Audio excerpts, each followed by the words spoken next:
Shalom Bapak Ibu semuanya, teman-teman semua yang baru datang, welcome home.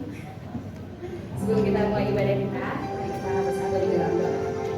Bapa di surga, kami bersyukur untuk waktu yang masih Tuhan berikan kepada kami siang ini Tuhan. Kami masih boleh datang kepadamu setelah kerja kami Tuhan. Kami memberikan waktu kami kepadamu Tuhan Yesus yang ingin untuk memuji dan memuliakan nama Tuhan. Kami siapkan hati dan pikiran kami untuk fokus kepadamu siang hari ini. Dalam Tuhan Yesus kami mulai ibadah kami. Haleluya, amin. Saya memuji Tuhan. Bapak Ibu silakan untuk bangkit berdiri. Oke, yang mungkin mau berjoget, nanti kita lihat gerakannya ya, kayak gini ya, yang lala-lala ya. Kita kayak gitu, oke? Boleh tepuk tangan?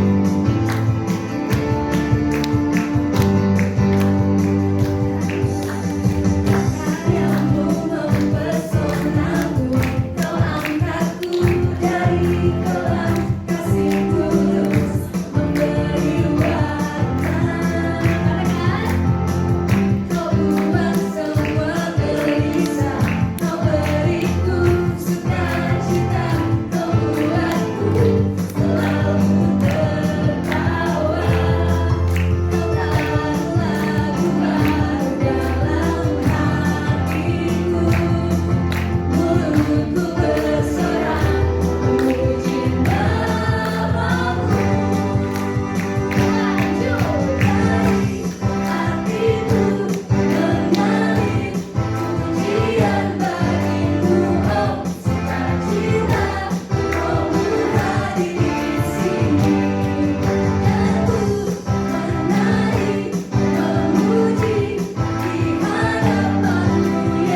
Kami memuji Engkau Tuhan karena Engkau Allah. Kami memuji Engkau Tuhan karena Engkau sayang kepada kami semua. Satu persatu Engkau memperhatikan sampai urusan-urusan yang paling sepele dan sederhana.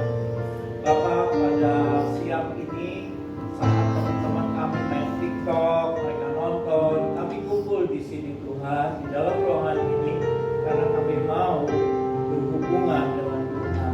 Curahkanlah kasih sayang-Mu, anugerah-Mu dan berkat-Mu dalam ruangan ini, sehingga sebentar kalau kami pulangnya beda daripada kami datang. Tolonglah urapi semua yang ada, termasuk hamba-Mu, agar kata-kata yang keluar terkontrol oleh Roh Kudus. Dalam nama Tuhan Yesus kami berdoa. Terima kasih. Haleluya. Amin. Selamat siang, saudara-saudara sekalian. Amat senang hari ini saya boleh ada kembali di sini. Sesudah 1,5 tahun saya menghilang dari Indonesia. Khotbah hari ini adalah seberapa Kristenkah kita. Saudara-saudara, orang Kristen adalah orang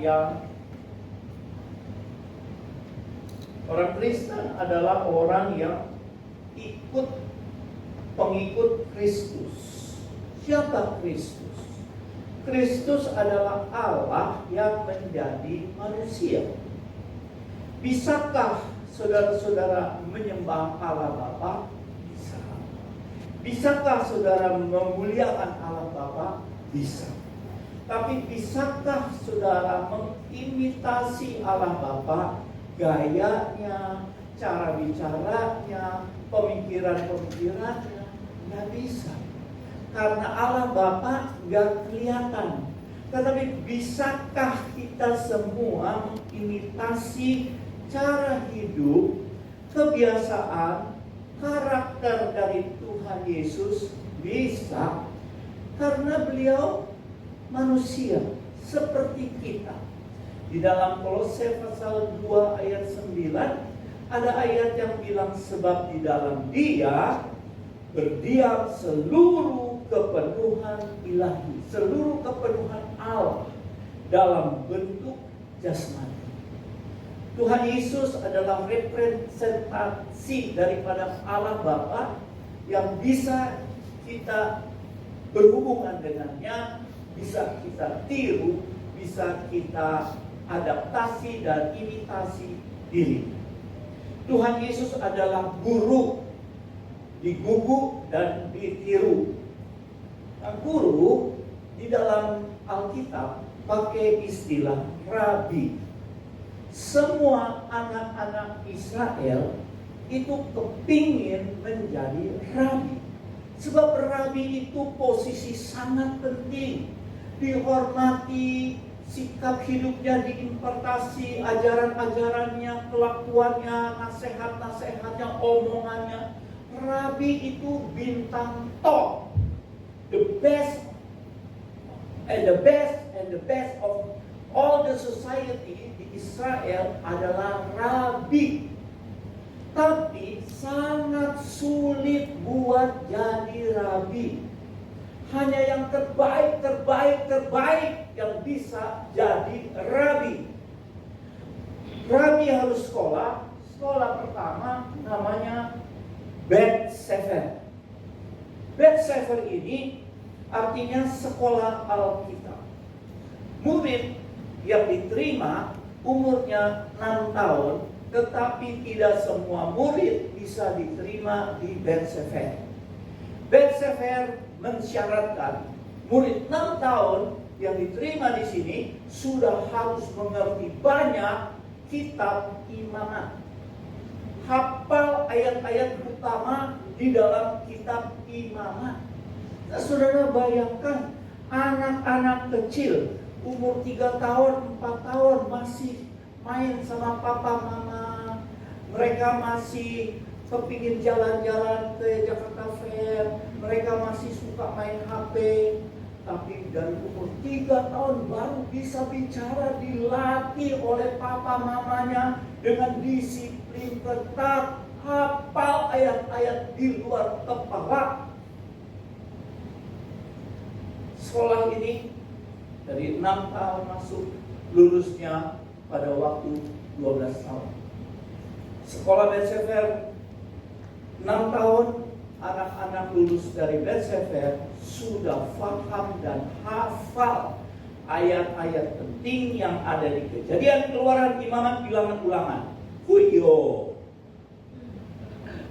Untuk lolos sekolah ini, Bet Sefer, anak-anak bukan saja harus tahu ansih sesuatu, tahu begitu, tapi mereka harus memiliki kemampuan analitis, kemampuan sintesa yang dibuktikan dengan mengajukan pertanyaan-pertanyaan yang tidak gampang. Mereka harus bisa menguraikan pertanyaan-pertanyaan yang sulit dijawab, tetapi ada jawabannya. Nah, saudara-saudara, pada waktu Tuhan Yesus umur 12 tahun, saudara masih ingat dia ketinggalan 3 hari di Bait Allah, umur 12 tahun. Dan ayah ibunya cari Yesus yang hilang 3 hari, ketemu di Bait Allah, dan dia duduk di tengah alim ulama mengajukan pertanyaan-pertanyaan, dan semua heran dengan kecerdasan tanya jawab. Lulus dari Bet Sefer, mereka diterima di sekolah namanya Bet Talmid atau Bet Talmud. Ini sekolah pemuritan. Lama sekolah 18 tahun. Terdiri daripada 5 tingkat. Super berat. Setiap satu tingkat selesai, ada ujian rumit yang luar biasa. Hanya yang terbaik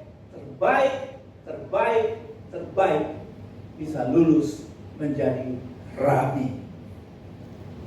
Saudara, ada 2 jenis rabi. Ada satu jenis rabi, ya rabi, tetapi ada satu jenis rabi namanya Rabi punya semeka. Rabi punya semeka. Apa itu semeka? Otoritas. Rabi tanpa semeka akan ajar murid-murid, fahami jurus-jurus Taurat, mengertikan dalil-dalil yang ada di dalam hukum Taurat, tetapi dia harus lakukan secara baku. Dia tidak boleh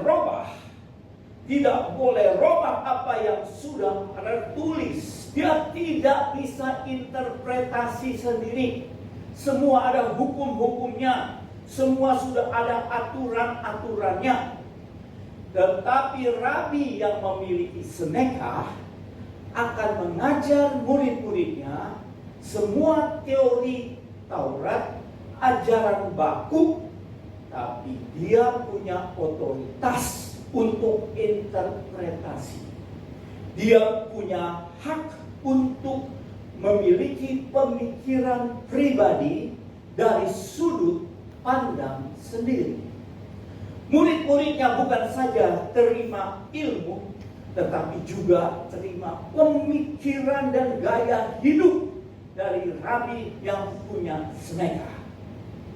Rabi dengan semeka akan ngomong begini, atau bisa ngomong begini: kamu telah mendengar apa yang telah dikatakan, tetapi aku berkata kepadamu. Itu Rabi punya semeka, punya otoritas. Gaya hidup, ajaran, perilaku dari Rabi yang punya semeka ini namanya Kuk. Matius pasal 11 ayat 29.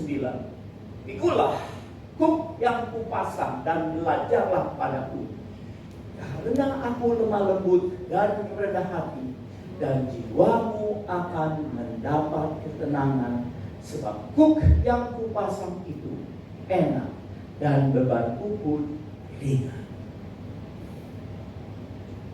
Semasa Yesus hidup, ada banyak baptisan. Israel mengenal ada banyak sekali jenis baptisan. Habis bikin dosa, baptis. Mau ikut acara di bait suci, cuci tangan. Kalau kita sekarang sebut wudu, mereka zaman dulu sebut baptis. Lulus Rabi harus baptis. Usia Yesus 30 tahun. Karena masuk sekolah pertama 6 tahun, kemudian 18 tahun, 12 tahun lulus dari Bet Sefer, 18 tahun lulus Bet Talmid, 30 tahun Yesus dibaptis Yohanes Pembaptis. Yohanes bilang apa? Lihat anak domba Allah yang mengangkat dosa isi manusia. Ini kesaksian Yohanes. Satu orang yang bersaksi. Lihat anak domba Allah yang membawa dosa manusia, yang disebut nantinya Mesias. Kesaksian Yohanes, satu orang. Taurat ajar, satu kesaksian sah. Kalau yang bersaksi, 2. Ini kesaksian satu orang. Yohanes saja saksi pertama. Tetapi ketika Yesus keluar dari air baptisan, ada Roh Kudus dalam bentuk burung dara, dan ada suara yang mengatakan, inilah anak yang kukasihi, kepadanya aku berkenan. 2 saksi. Yohanes bersaksi sekali. Dari sorga ada kesaksian yang kedua, yang mengatakan bahwa Yesus bukan saja Rabi biasa, tetapi dia Rabi dengan semeka, yang punya otoritas, yang punya hak. Dan jangan lupa, apa yang dimiliki oleh Yesus itu namanya Kuk. Apa yang diajarkan oleh Yesus namanya Kuk. Alkitab Perjanjian Baru 16 kali mencatat bahwa Yesus Rabi. Sebetulnya menurut teologi ada 3 Rabi dari golongan Kristen di dalam Alkitab. Rabi yang kedua adalah Paulus. Dia juga sekolah lama. Dan rabi yang ketiga saya tidak begitu yakin karena ada banyak gambaran, jadi saya tidak akan sebut rabi ketiga. Tetapi rabi pertama Yesus, rabi kedua Paulus, itu jelas. Rabi 16 kali ditulis di Perjanjian Baru. Sebutan buat Yesus rabi, rabuni, rabi. Jadi beliau rabi. Yesus punya otoritas penuh sebagai rabi, pemikirannya maha bijaksana, semeka. Sebagai rabi dia paham Taurat luar dan dalam, tetapi dia punya otoritas. Tuhan Yesus bisa menginterpretasikan sendiri, bisa punya gambaran sendiri, pandangan sendiri, dan bisa punya mengajaran sendiri. Rabi punya murid. Cari di mana? Cari di Beltamut. Mana ya murid paling baik? Murid pintar yang mana ya? Sambil pilih murid untuk jadi muridnya, rabi-rabi yang sudah jadi ini tanya pada diri sendiri, apakah saya dapat murid yang lebih baik dari saya? Ini juga pernah diungkapkan oleh Tuhan Yesus. Tuhan Yesus pernah bilang murid sama guru, murid mesti lebih baik daripada guru. Yesus tidak cari murid di Beltamut, di sekolah Alkitab. Yesus cari murid di Galilea. Dia lihat dua orang bersaudara, Simon Petrus dan Andreas sedang beres-beres jalan. Mereka nelayan, boro-boro alumni Beltamut baca Taurat saja nggak becus. Yesus bilang, follow me, ikut aku. Keduanya meninggalkan semua lalu ikut Yesus. Tidak jauh dari sana ada Yakobus dan Yohanes, anak-anak Zebedius juga beres-beresin jalan. Orang kasar, bukan elit. Yesus bilang, follow me, ikut aku.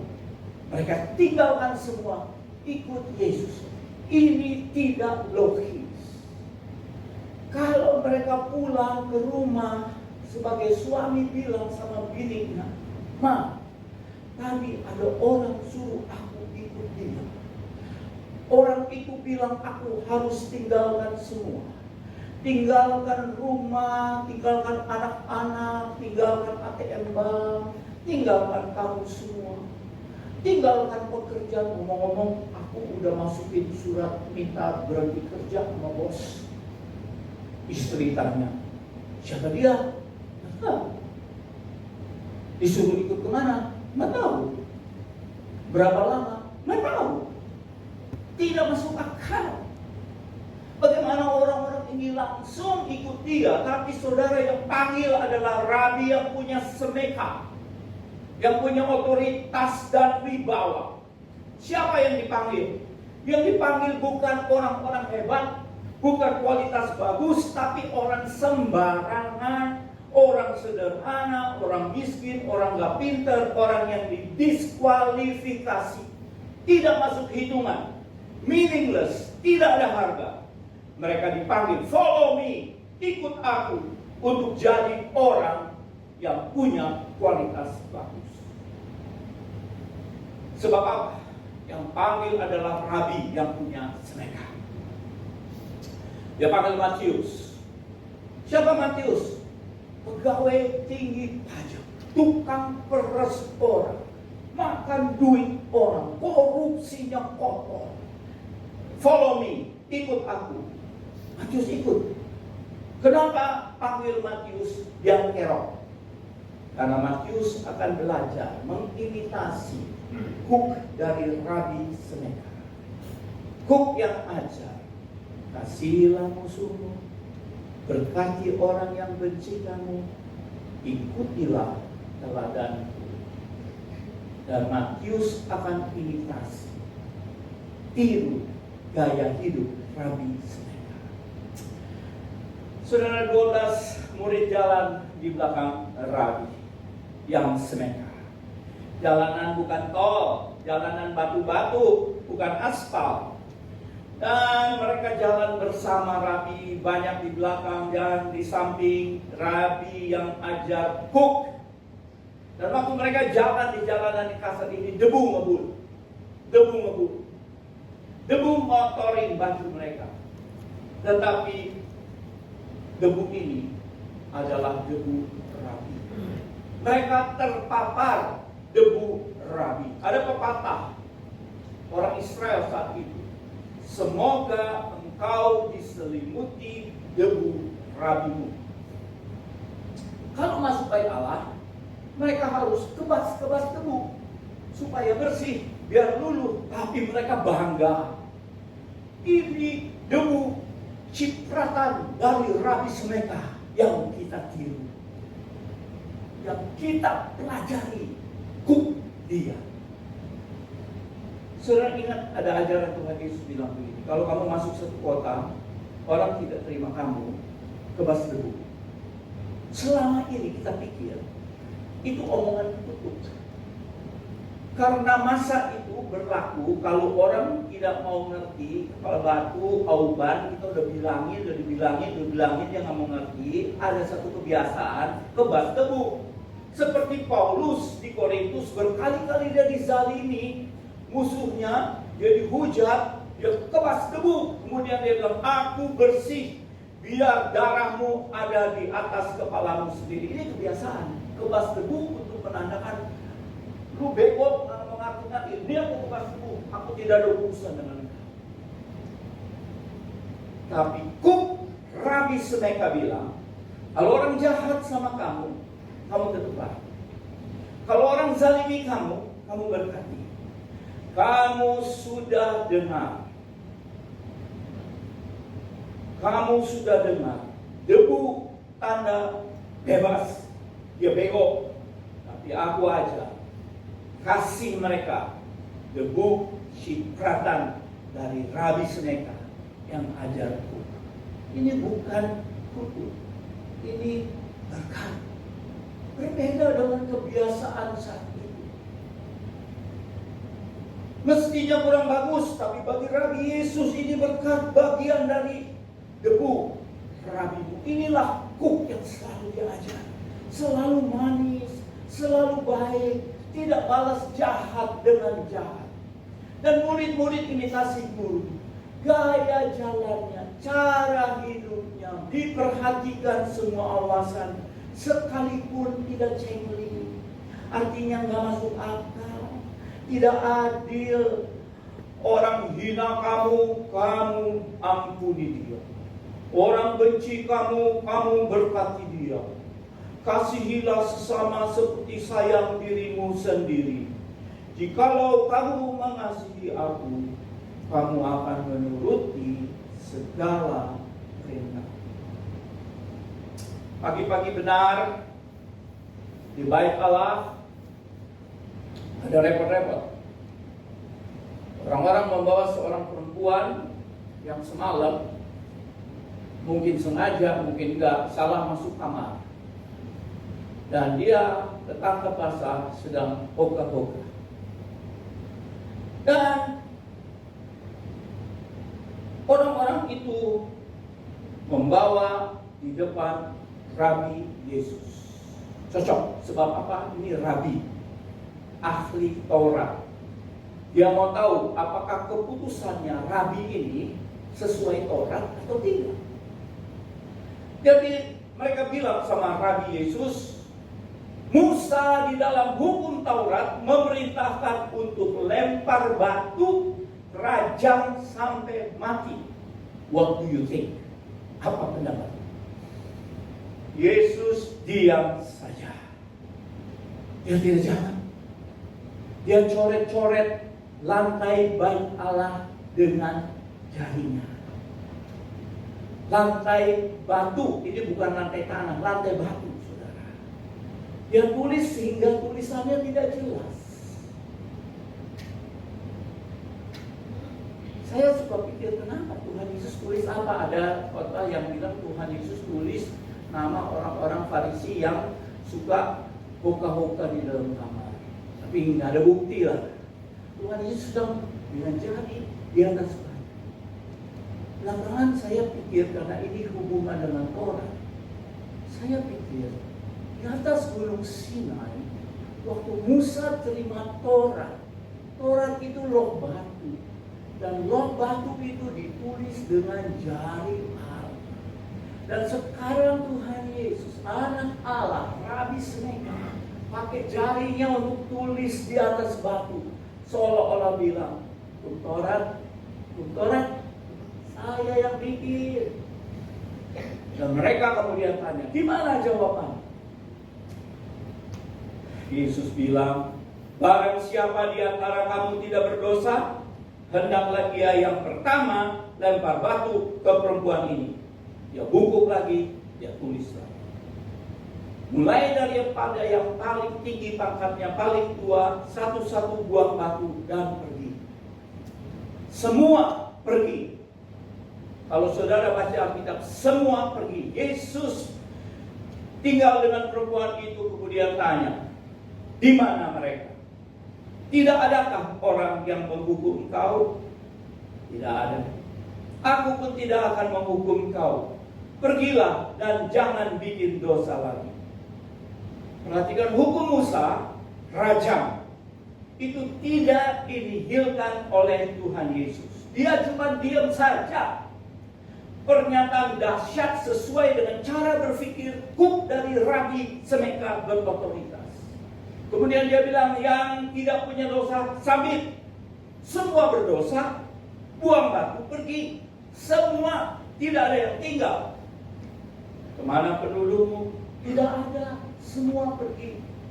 Untuk sahkan tuduhan, harus ada 2 orang menuduh.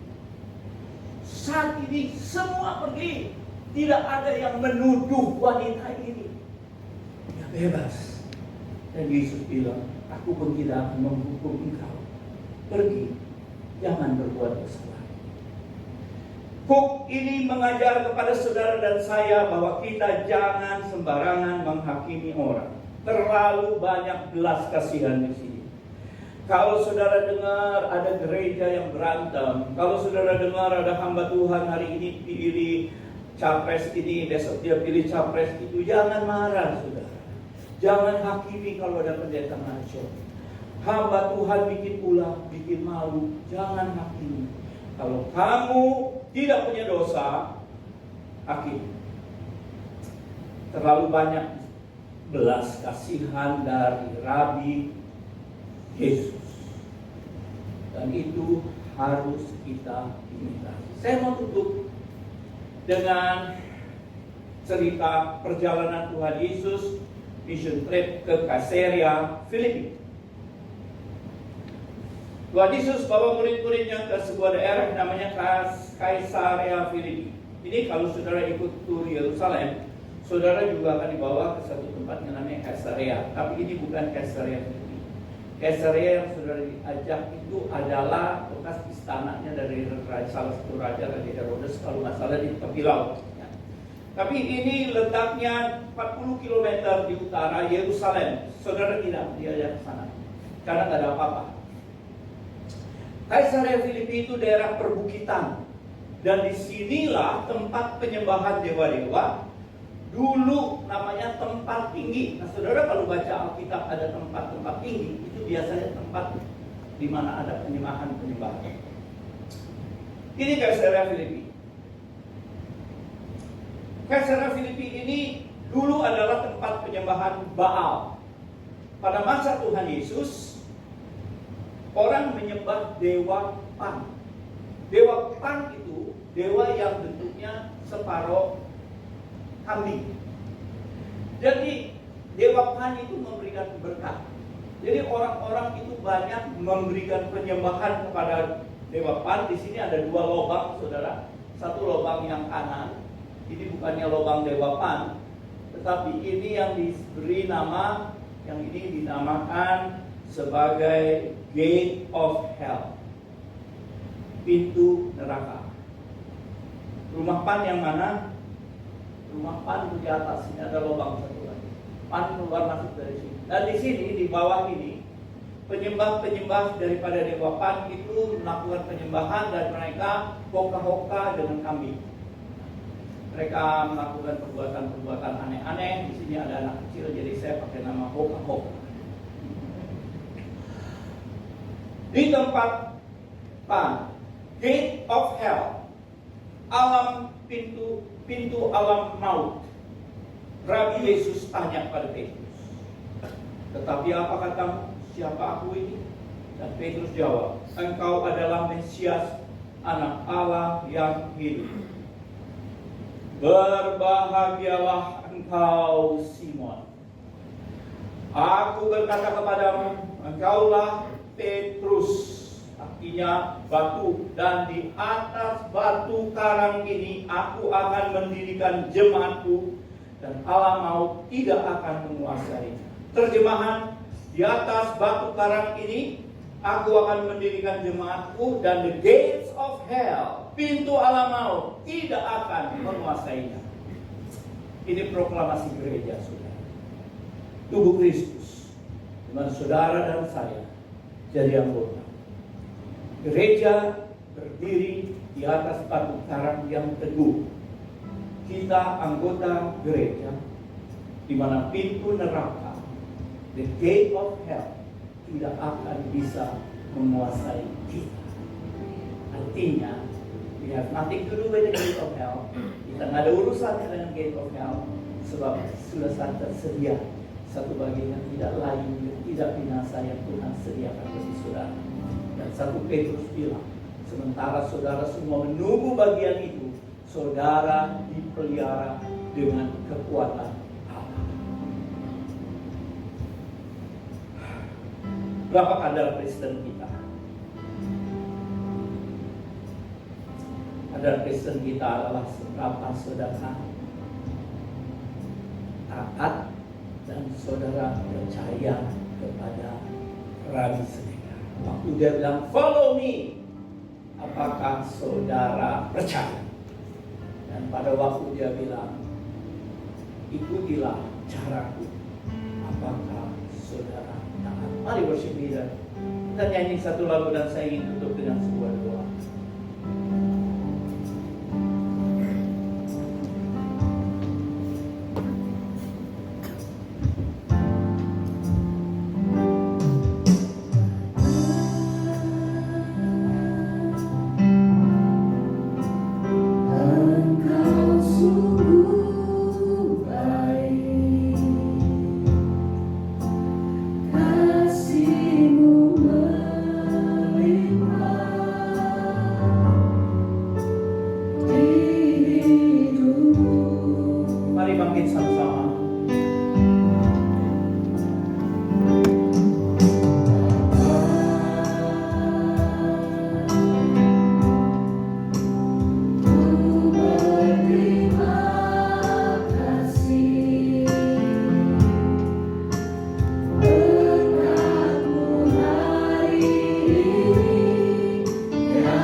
Kami akan pulang dengan satu pengertian bahwa kami mau beriman.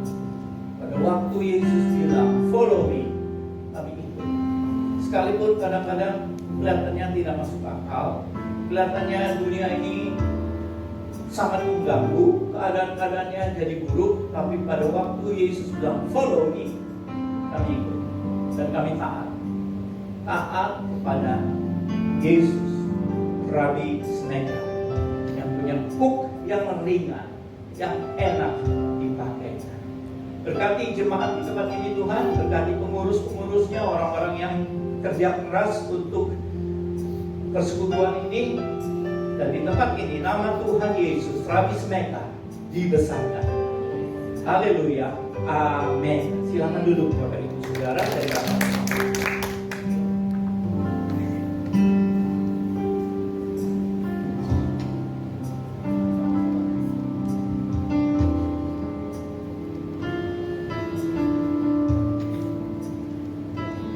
Siang, halo, siang hari ini terima kasih Pak Pendeta Ongki, lama nggak bertemu Pak. Terima kasih atas seri firman Tuhan, sangat memberkati, mengingatkan kita kembali untuk taat kepada Tuhan Yesus, memikul salib. Tapi meskipun harus pikul salib, Tuhan bilang Dia tetap menjadikan kita ketenangan. Oke, terima kasih. Sebentar kita akan ada pengumuman dari teman-teman panitia Natal. Saya mungkin persilakan Saudari Nanda. Ada yang ini. Salam Bapak Ibu dan teman-teman semua. Kami dari panitia Natal, kami mengumumkan bahwa kita akan mengadakan Natal bersama Smart Friend di auditorium ini pada tanggal 15 Desember 2023. Jadi kami mengundang teman-teman semua untuk bisa hadir bersama-sama dengan kita, sama-sama merayakan hari kelahiran Tuhan Yesus Kristus. Dan untuk bakti sosial itu kita akan adakan di acara bakti sosial internal, kita akan adakan di tanggal 24 November. Untuk bakti sosial eksternalnya kita akan adakan di tanggal 25 November. Dan untuk teman-teman kita memperpanjang donasi lagi pengumpulan baju bekas, baju layak pakai yang mungkin masih bisa dipakai dengan yang ada sobek atau apa gitu kan.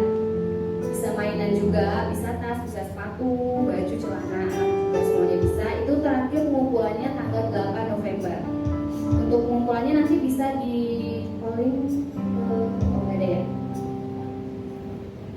Nanti bisa ditaruh di depan MR Lampung ya, MR Lampung, atau mungkin bisa dikasih titip ke Posatpam. Biasa Posatpam langsung tahu tuh untuk tim OB, mereka akan antar langsung ke MR Lampung. Gitu. Sekian pengumuman dari kita. Terima kasih. Terima kasih Nanda. Ya, saudara-saudara, tetap dukung dalam doa untuk kegiatan kita perayaan Natal tanggal 15 Desember 2023. Biar semuanya bisa berjalan dengan baik dan lancar. Kita juga sudah melakukan penjualan pakaian layak pakai thrifting dari sejak hari Rabu, Kamis dan Jumat, dan hasilnya puji Tuhan luar biasa. Intinya sih kita sebagai hamba Tuhan harus kerja Allah, bekerja aja, berdoa, bekerja, pasti Tuhan akan buat segala sesuatunya yang tidak mungkin menjadi mungkin. Berpujilah nama Tuhan. Sebentar kita akan mendengarkan berdoa syafaat. Saya undang untuk Ibu Mia Valencia. Nanti Bapak setelah berdoa syafaat, saya undang Bapak untuk menutup dengan doa berkat. Mari teman-teman sekalian kita bersatu dalam doa. Tuhan Yesus Kristus, terima kasih Tuhan untuk siang hari ini. Kami boleh bersama-sama Tuhan mendengarkan firman Tuhan. Kami boleh belajar dan lebih mengenal Engkau Tuhan. Kiranya Tuhan pimpin Bapak Ongki dan keluarga dalam perlindungan Tuhan yang sempurna. Terima kasih Tuhan untuk kesehatan Bapak Ongki dan keluarga, kebahagiaan, sukacita yang diberikan kepada Pak Ongki dan keluarga. Kiranya senantiasa Tuhan tambahkan. Tuhan Yesus, kami juga mau berdoa untuk setiap kami yang ada di sini Tuhan. Kiranya Tuhan pimpin kami dalam pergumulan hidup kami. Dan kami percaya Tuhan, firman Tuhan adalah pegangan hidup kami melalui pergumulan kami Tuhan. Biarkan kami tetap setia dalam Tuhan melalui pergumulan-pergumulan kami Tuhan. Tuhan Yesus yang turun tangan, telinga Tuhan tidak kurang tajam dan tangan Tuhan tidak kurang panjang untuk menjawab doa-doa kami Bapa. Tuhan Yesus, kami mau berdoa untuk perusahaan di mana kami berada, untuk Smart Friend Tuhan. Kami sungguh berharap Tuhan Smart Friend semakin hebat, semakin kuat, dan sinyalkannya semakin baik Tuhan. Dan kami percaya Tuhan, revenue kami akan semakin baik Tuhan, terus menajam dan tidak ada yang turun Tuhan. Dan kami percaya Tuhan, masyarakat semakin menyukai Smart Friend Tuhan. Kami percaya Tuhan, Tuhan Yesus yang pimpin Smart Friend berkembang dan terus maju Tuhan. Tuhan, kami juga mau berdoa untuk para pemimpin kami Tuhan, kiranya Kau berikan hikmat, terobosan-terobosan dan kesehatan, juga sukacita dalam memimpin kami di Smart Friend Tuhan. Pimpin para pemimpin kami Tuhan, satu hati bergandengan tangan untuk kemuliaan nama Tuhan, untuk Smart Friend yang lebih baik lagi Tuhan. Tuhan Yesus, kami juga berdoa untuk negara kami Indonesia di tengah pergumulan politik saat ini. Kami percaya pemimpin siapapun yang Tuhan tunjukkan untuk menjadi pemimpin kami adalah pemimpin yang takut akan Tuhan, menjadikan Indonesia negara yang maju, negara sejahtera, negara berkeadilan. Dan kami percaya semakin banyak gereja Tuhan dibangun di tempat ini Tuhan. Kiranya Tuhan Yesus juga pimpin kota tempat kami berada Tuhan. Pimpin Jakarta dan kota-kota sekitarnya Tuhan semakin maju dalam Tuhan, dan semakin sejahtera, semakin rukun, damai, sejahtera Tuhan. Terima kasih Tuhan Yesus. Demikian doa-doa yang kami sampaikan dalam nama Tuhan Yesus Kristus, kami berdoa dan ucap syukur. Amin. Mari arahkan di saudara kepada Tuhan, kami berdiri, naikkan tangan saudara kepada Tuhan yang hadir di sini. Tuhan memberkati engkau. Tuhan menurunkan segala yang indah dalam pergumulan hidupmu. Tuhan menolong engkau pada saat kau pikir tidak ada jalan keluar. Ada pintu yang terbuka. Kau tinggal bilang, tunggu tanggal main. Terimalah berkat daripada Allah Bapa, Putra, dan Roh Kudus yang memenuhi hidup saudara mulai dari hari ini sampai Maranatha, Tuhan Yesus datang kembali. Amin.